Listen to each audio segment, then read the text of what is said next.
Hello everybody, this is Moses from Zaatar Gardens, and this is episode 45 of Gardening Without Edits. I'm going to show you something really cool with my Cherimoya. It happened this year, and it happened last year as well. Let me flip the camera around. And right over here is my Cherimoya. It will be probably 10 feet tall this year. I pruned it heavily last year. This Cherimoya, once again, has not gone dormant. Typically what happens is, it happened in the past with other varieties, but this variety is a rootstock variety. The grafted variety died all the way back, and I allowed the rootstock to grow up. And it doesn't want to go dormant. The only way it goes dormant in a way is the new leaves, like you see right here coming out, push out the old leaves.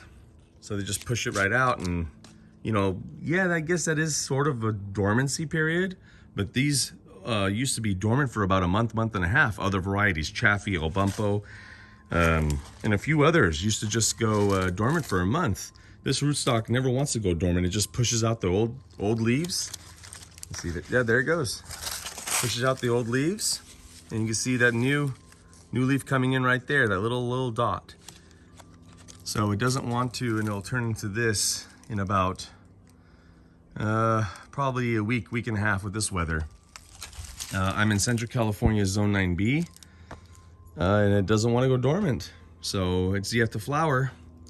We'll see if it flowers, but regardless, I could always graft known varieties onto this tree. So I could graft up here instead of grafting all the way down there. Lulu's she got a squirrel, by the way.